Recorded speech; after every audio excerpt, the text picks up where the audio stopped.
샬롬 우리 중고등부 여러분, 너무나 오랜만에 다시 온라인으로 여러분 앞에 인사를 드리게 되고 같이 예배를 드리게 되니까 아주 감회가 새롭네요. 우리 온라인으로라도 이렇게 예배를 드릴 수 있음에 또 다시 한번 감사를 드리며 우리 힘차게 우리 찬양으로 예배를 시작하도록 하겠습니다. 우리 다 같이 찬양하도록 하겠습니다. 다 같이 오랜만에 신나게 주사랑이 내게 들어왔던 찬양을 부를 때 가사를 생각하면서 같이 기쁨으로 찬양하며 나아가겠습니다.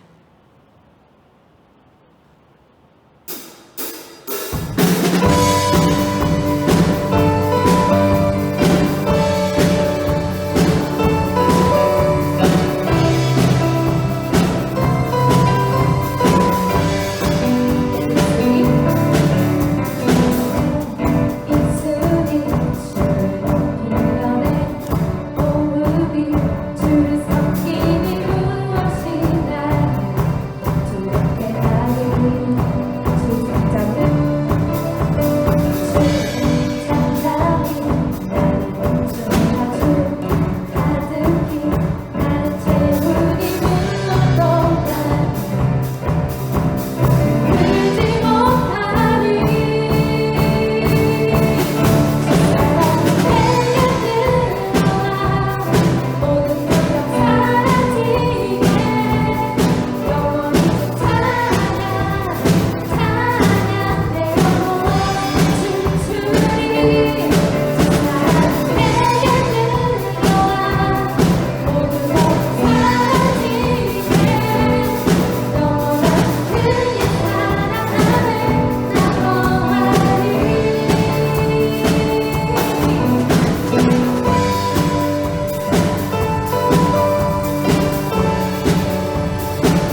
다 같이 마음을 다해서 빛 되신 주라는 찬양을 가사를 생각하며 올려드리도록 하겠습니다.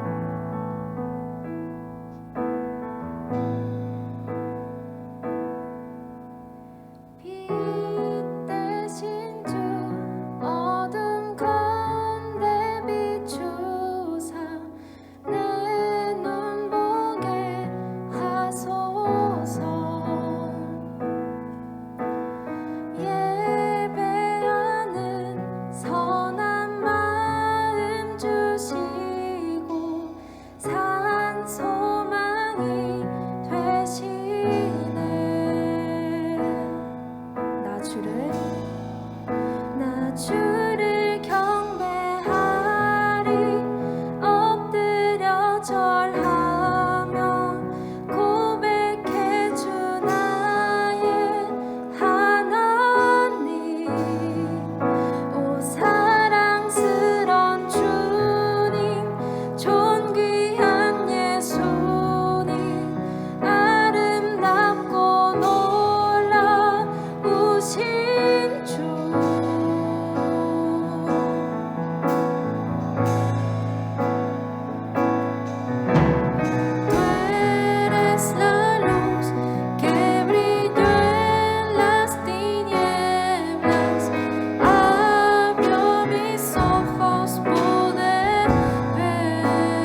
다 같이 기도하시겠습니다. 하나님 아버지 감사드립니다. 저희는 항상 부족하고 연약하지만 주님께서 항상 우리를 품어주시고 지켜주시고 항상 주님 앞에 온라인이든 대면 예배든 모여서 예배드릴 수 있게 해주심을 감사드립니다. 하나님 아버지, 저희가 이런 과정을 통과하면서 저희들의 신앙이 흔들리지 않도록 저희 한 사람 한 사람을 붙들어 주시옵고, 오늘 또한 예배를 드릴 때 마치 교회에서 모여서 예배드리는 것과 같이 집중하여서 주님의 말씀을 듣고 우리의 마음을 전부 주님 앞에 드리는 귀한 시간 될 수 있도록 함께하여 주시옵소서. 감사드리오며 예수님의 이름으로 기도드립니다. 아멘. 오늘 우리가 같이 살펴볼 말씀은 역대하 16장 9절 말씀입니다. 우리 다 같이 한 목소리로 읽도록 하겠습니다. 여호와의 눈은 세상을 두루 볼 수 있어서 그 마음이 온전히 그분께 향하는 사람들을 힘있게 하십니다. 왕은 이번 일에서 어리석게 행했으니 이제 전쟁에 휘말릴 것입니다. 아멘. 오늘 여러분과 나눌 말씀은 바로 남유다 아사왕의 이야기입니다. 우상숭배와 죄로 가득했던 이스라엘은 결국 솔로몬의 죽음 이후 북이스라엘과 남유다로 나뉘게 됩니다. 우상숭배로 인해 심판을 받고 나라가 둘로 나뉘게 되었는데도 불구하고 북이스라엘과 남유다는 계속해서 정신을 차리지 못하고 하나님께로 돌아오지 않습니다. 오늘 본문에 등장하는 아사왕은 남유다의 세 번째 왕이었는데 다행히도 그는 하나님을 전심으로 따르는 믿음의 왕이었습니다. 그는 왕이 되자마자 나라 전체에 퍼져 있는 우상 숭배를 철저하게 뿌리 뽑기 시작합니다. 모든 우상들을 불태우고 우상을 위해 만들어진 제단들과 산당들, 템플러들을 모두 찾아내어 전부 없애버립니다. 우상 숭배 제사에는 항상 음란한 의식들이 진행되었는데 그와 관련된 모든 음란한 죄들과 동성애를 나라에서 몰아냅니다. 아사왕이 얼마나 철저하게 했냐면 자신의 할머니 마아가 왕비마저 아세라상을 만들고 우상 숭배를 한다는 이유로 그 데비마마의 자리에서 쫓아내요. 그런데 이 마아가 할머니가 보통 할머니가 아니었거든요. 아세라 우상을 만들고 백성들이 우상 숭배를 하도록 앞장선 인물이었습니다.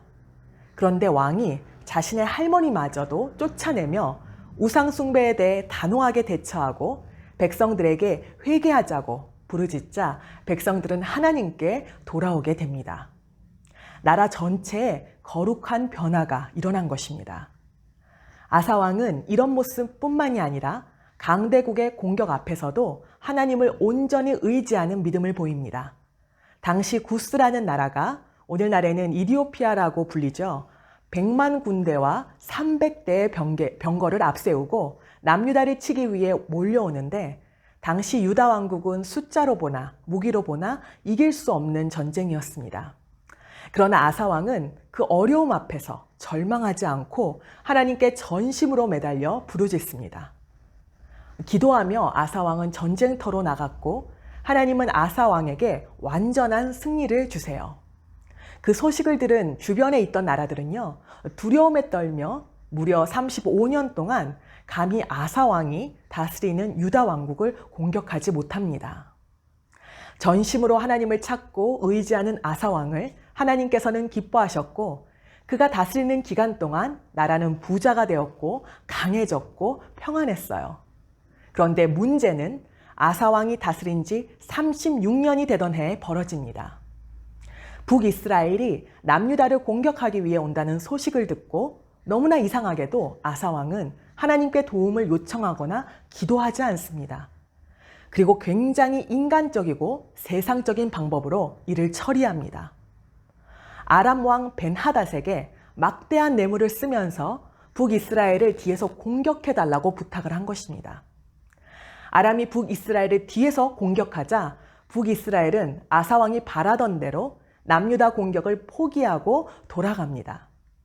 인간적인 눈으로 봤을 때는요, 너무나 뛰어난 해결 방법처럼 보였어요. 큰 성공으로 보였으나 영적으로는 완전한 실패였습니다. 즉시 하나님께서는 선지자 하나니를 보내셔서 아사왕을 혼내십니다. 하나니는 왕이여, 왜 하나님이 아닌 아람 왕을 의지하셨습니까? 왜 예전처럼 하나님을 찾지 않고 그 도움을 바라지 않으셨습니까? 라고 말하며 강하게 질타합니다. 그리고 너무나도 유명한 구절이죠. 오늘 우리가 같이 읽었던 역대하 16장 9절의 내용을 왕에게 말합니다. 여호와의 눈은 온 땅을 두루 감찰하사 전심으로 자기에게 향하는 자를 위하여 능력을 베푸시나니. 하나님께서는 누가 나를 온 마음을 다해 찾는가? 누가 하나님만이 나의 도움이시고 나의 힘이라고 고백하며 하나님의 도움을 전적으로 바라며 의지하는가? 온 땅을 살펴보며 찾고 계신다는 것입니다.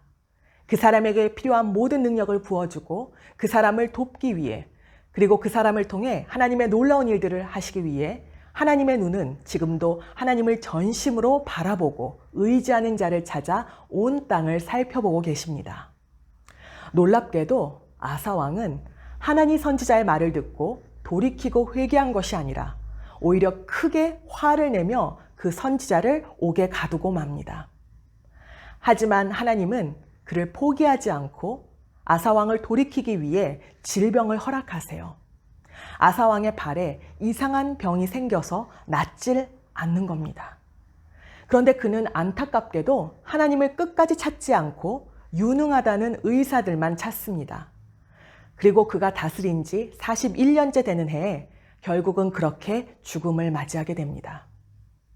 아사는 나라 전체에 거룩한 변화를 일으킨 첫 번째 왕으로 하나님의 마음을 정말 시원케 해드리는 믿음의 사람이었습니다.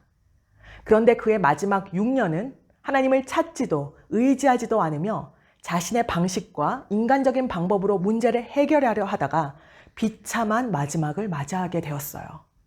성령으로 시작했다가 육신으로 끝내는 삶이 된 것입니다. 우리도 아사왕처럼 변할 수 있어요. 그런데 무서운 것은 우리 모두 다 그렇게 될 수 있다는 거예요. 우리가 하나님을 전심으로 찾지 않고 의지하지 않을 때 우리도 아사왕처럼 추락할 수 있다는 거예요.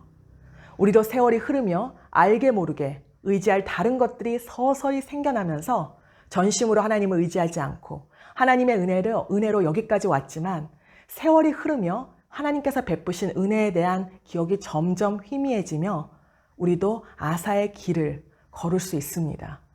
그렇다면 어떻게 우리는 아사왕처럼 변질되지 않고 그렇게 변하지 않고 하나님을 의지하는 삶을 살 수 있을까요? 첫 번째, 평안과 성공 속에서도 이 모든 것이 하나님의 은혜임을 기억해야 합니다. 아사왕도 35년 동안 나라가 평안하고 풍요로움이 넘친 것은 내가 잘해서가 아니라 당연한 것이 아니라 하나님의 은혜였는데 평안과 성공이 계속되자 하나님을 서서히 잊게 되었어요. 우리의 신앙은요, 고난의 때보다 오히려 모든 것이 잘 풀리고 평안할 때가 가장 위험할 때입니다.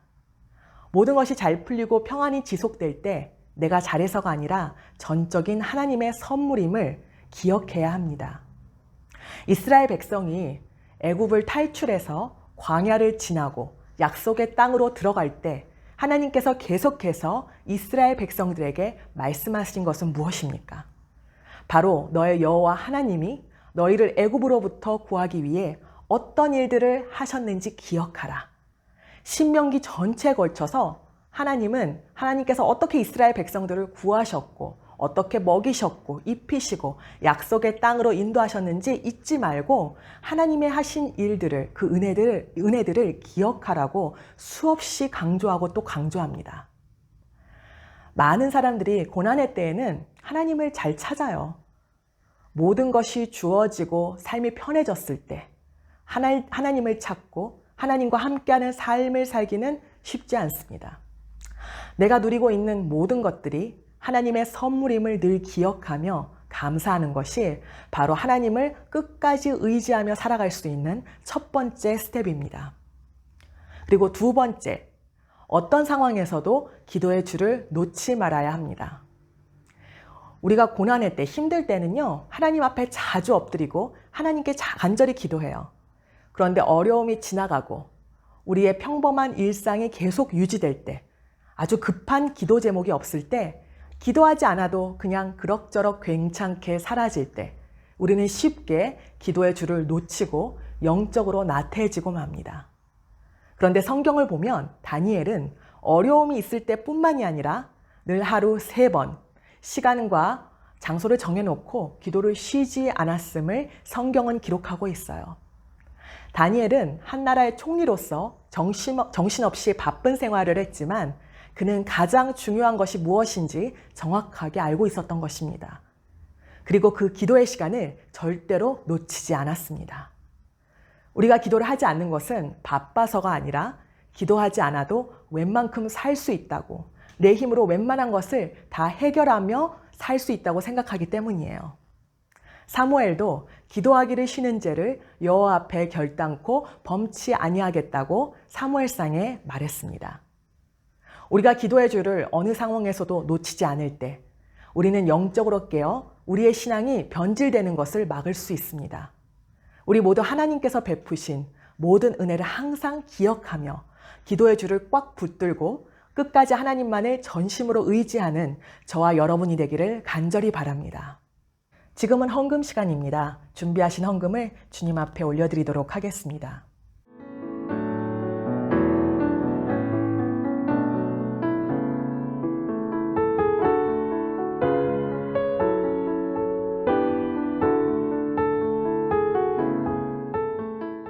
다 같이 헌금을 위해서 기도하시겠습니다. 사랑과 은혜가 풍성하신 하나님 아버지, 이 어려운 코로나 과정 가운데서도 주님 앞에 이 예물을 드릴 수 있게 해주심을 감사드립니다. 주님, 이 예물이 주님께서 원하시는 곳에 정말 귀하게 쓰임받을 수 있도록 함께하여 주시옵소서. 또한 하나님 아버지, 오늘 주님께서 저희에게 주신 말씀처럼 항상 변하지 않고 끝까지 주님 앞에 서는 그날까지 저희가 전심으로 주님을 의지하는 믿음의 사람들이 될 수 있도록 함께하여 주시옵소서.